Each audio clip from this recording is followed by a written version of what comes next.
नमस्कार मित्रांनो, आज आपण हेल्थ सेंटर मॅनेजमेंटची IMP व्याख्या बघणार आहोत. पार्ट 1 पार्ट 2 मध्ये खूप डेफिनेशन भरपूर आहे. तर मी पार्ट 1 पार्ट 2 असे 2 व्हिडिओ बनवते. पार्ट 1 मध्ये आपण काही डेफिनेशन बघू, पार्ट 2 मध्ये काही बघू. तर चला सुरुवात करूया. पहिले आरोग्य संघ, त्याची डेफिनेशन बघू. 2 किंवा जास्त आरोग्य कर्मचारी एकत्र येऊन ज्ञान व कौशल्यांचा वापर करून प्रभावी व परिणामकारक सेवा देण्याकरिता प्रयत्न करतात, त्यालाच आपण आरोग्य संघ असे म्हणतो. त्याच्यामध्ये आरोग्य संघ म्हणजे काय? संघ म्हणजे एक ग्रुप असतो. मग दोन व्यक्ती किंवा त्यापेक्षा जास्त कर्मचारी एकत्र येऊन त्यांचं ज्ञान, त्यांच्याजवळ असलेलं ज्ञान, त्यांचं कौशल्य आणि त्याचा वापर करून प्रभावी व परिणामकारक आरोग्य सेवा देण्याचा प्रयत्न करतात, यालाच आपण काय म्हणतो? आरोग्य संघ. आरोग्य संघ नावाचे, संघ म्हणजे ग्रुप आणि आरोग्य म्हणजे आरोग्य शिक्षण देण्यासाठी केलेला ग्रुप, असं ध्यान ठेवायचं. सेकंड येतं इंटरसेक्टरल कोऑर्डिनेशन, आंतरव्यक्ती संबंध. हा IMP क्वेश्चन आहे, हा पण खूप वेळा विचारलेला आहे. सर्वच IMP तसे आपण कोणतेही काम एकटे करू शकत नाही. आपल्या संघातील प्रत्येक व्यक्तीला आपले काम काय आहे, आपल्या जबाबदाऱ्या काय आहेत, यासाठी त्यांना कोणते अधिकार आहेत याची कल्पना माहीत होणे, त्याचप्रमाणे त्यांचे सर्वांशी सहकार्याने संबंध असावेत, यास आपण आंतरव्यक्ती संबंध असे म्हणतो. आपण आता याच्यामध्ये काय सांगितलेले व्याख्येमध्ये, आंतरव्यक्ती संबंध म्हणजे दोन व्यक्तींमधील संबंध. कोणत्याही, आता आरोग्य संघ बघितला, आरोग्य संघामधील व्यक्तींचे आंतरव्यक्ती संबंध कसे पाहिजे? चांगले पाहिजे. तर याच्यामध्ये आपले काय कार्य आहे, आपल्या जबाबदाऱ्या काय आहे, त्यासाठी आपला अधिकार कोणते कोणते आणि त्याची कल्पना असणे अत्यंत गरजेचे आहे, यालाच आपण. आणि त्यांची सहकार्याने वागली पाहिजे सर्वजण एकमेकांशी. आणि सर्वांना जास्तीची जबाबदारी माहीत असल्यानंतर सर्वजण व्यवस्थित काम करेल, तर मग त्यांचे संबंध चांगले राहील, यालाच आपण आंतरव्यक्ती संबंध असे म्हणतो. इंटरसेक्टरल कोऑर्डिनेशन ही खूप महत्त्वाची बाब आहे आपल्या आरोग्य खात्यामध्ये. लक्ष, टार्गेट, दिलेल्या उद्दिष्टांची पूर्तता करण्याकरिता ठरवलेल्या कामाच्या प्रमाणाला लक्ष असे म्हणतात. आता मला एखादी एक्झाम क्रॅक करायची, तर मी सिलेबस काढून घेईल आणि त्याच्याशी त्या दृष्टिकोनातून अभ्यास करेल, त्यालाच आपण काय म्हणतो? टार्गेट आहे, माझं लक्ष आहे. त्या प्रमाणाला, कामाच्या प्रमाणाला आपण लक्ष असे म्हणतो. उदाहरणार्थ द्यायचं, योग्य जोडप्यांपैकी 60% जोडपी सुरक्षित करणे. याच्यामध्ये उदाहरणं पण देऊ शकता तुम्ही. माहिती, समाजातील आरोग्यविषयक गरजांवर आधारित लोकांच्या जीवनाशी निगडीत असलेल्या महत्त्वाच्या घटकांची नोंदी ठेवणे म्हणजेच माहिती होय. समाजामधील आता प्रत्येक गोष्टीची नाही नोंद ठेवायची आहे, फक्त आरोग्यविषयक गरजांच्या आधारित, म्हणजे आरोग्यविषयक काय गरजा आधारित लोकांना, त्यांच्या जीवनाशी निगडीत, आरोग्याविषयी जीवनाशी निगडीत आणि असलेल्या महत्त्वाच्या घटनांची यादी नोंदी ठेवणे म्हणजेच माहिती होय. आरोग्य रिलेटेड आता डॉट्स, डायरेक्ट ऑब्झर्व ट्रीटमेंट किंवा ट्रीटमेंट. याच्यामध्ये डेफिनेशन हे आरोग्य कर्मचाऱ्यांच्या प्रत्यक्ष निरीक्षणाखाली क्षयरोगासाठी जो औषधोपचार दिला जातो, त्यास आपण डॉट्स उपचार पद्धती असे म्हणतो. नियोजन, डेफिनेशन बघू. नियोजन हे व्यवस्थापनाचे मूलभूत कार्य आहे.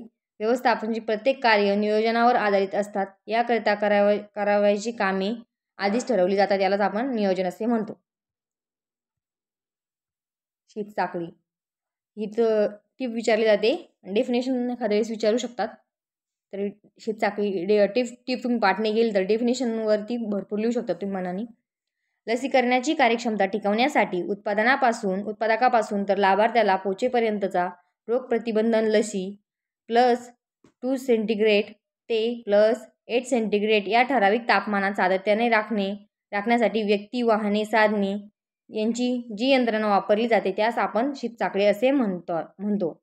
त्याच्यामध्ये काय काय येतं? साधने कोणकोणते? पहिलं शीतगृह आहे, मग शीतपेटी, मग ILR, deep freezer, ice pack आणि वॅक्सिंग कॅरियर, हे 6 साधने.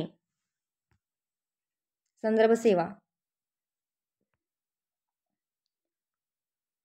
रुग्णाला असलेल्या रोगाचे लवकरात लवकर निदान करून गांभीर्यानुसार त्याचे ग्रामीण रुग्णालयात किंवा उपविभागीय रुग्णालयात किंवा जिल्हा रुग्णालयात अथवा विशेष तज्ज्ञ रुग्णालयात पाठवणे आवश्यक असते. योग्यरित्या रुग्णालयात वेळेवर पाठवणे यास आपण संदर्भ सेवा असे म्हणतो.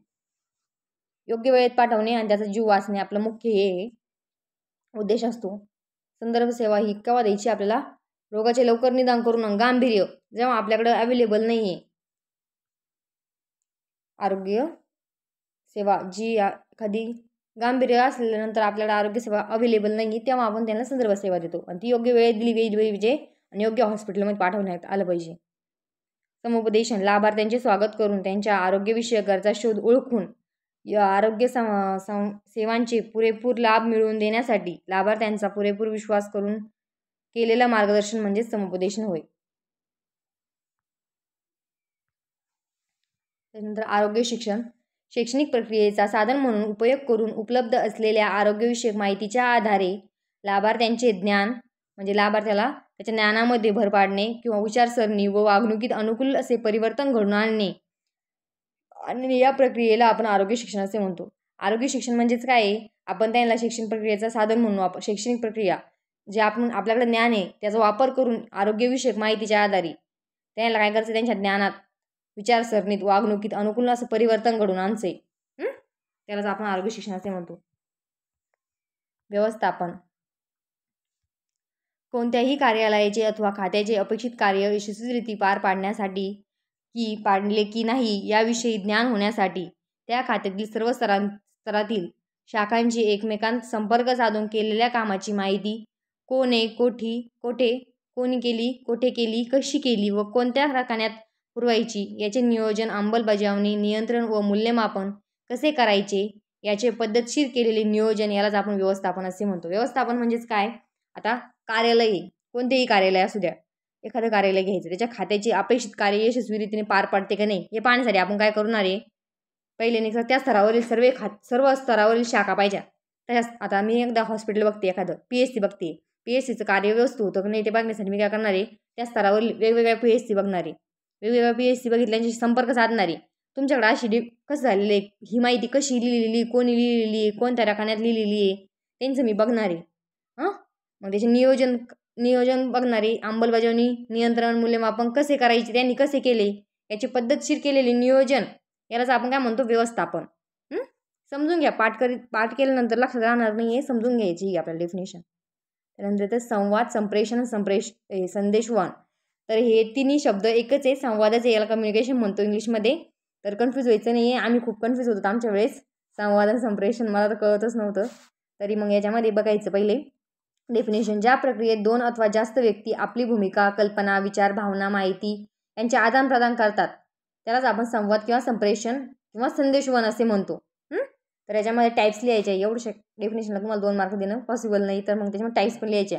1 way communication, 2 way communication, formal communication, informal communication, verbal communication, non verbal communication एवढे लिहू शकता तुम्ही. त्याच्यानंतर येतं माता मृत्यूदर. माता मृत्यूदर म्हणजेच 1,00,000 जिवंत जन्मामागे मृत्यू पावणाऱ्या मातांची संख्या होय. त्यानंतर येतं दृकश्राव्य साधने. जी साधने डोळ्याने ज्ञान प्राप्त करण्यासाठी वापरली जातात त्यांना दृक साधने व जी साधने कानाने ज्ञान प्राप्त करण्यासाठी वापरली जातात त्यांना श्राव साधने असे म्हणतात. याच्यामध्ये दृकश्राव्य साधनेमध्ये कोणतं येतं, आपलं दूरदर्शन येतं. दूरदर्शन म्हणजे टेलिव्हिजन, आपली TV, व्हिडिओ, मग फिल्म. नंतर 15 नंबरचा क्वेश्चन आहे, आता हे लास्ट घेऊ आपण. संपूर्ण लसीकरण. 1 वर्ष वयापर्यंत लहान मुलांना BCGचा 1 डोस, DPT आणि हेपेटायटिसचे 3 डोस म्हणजे पेंटा, रोटा, OP, पेंटा समजत आपला. त्यानंतर गोवरचा 1 डोस आणि व्हिटॅमिन अचा द्रावणाचा 1 डोस पूर्ण करणे म्हणजे संपूर्ण लसीकरण होय 1 वर्षापर्यंतच्या बालकामध्ये. तर आज झाला, आपण बाकीच्या डेफिनेशन पार्ट 2 मध्ये बघू. तरी सर्वांनी लाईक करा, शेअर करा, सबस्क्राईब करा.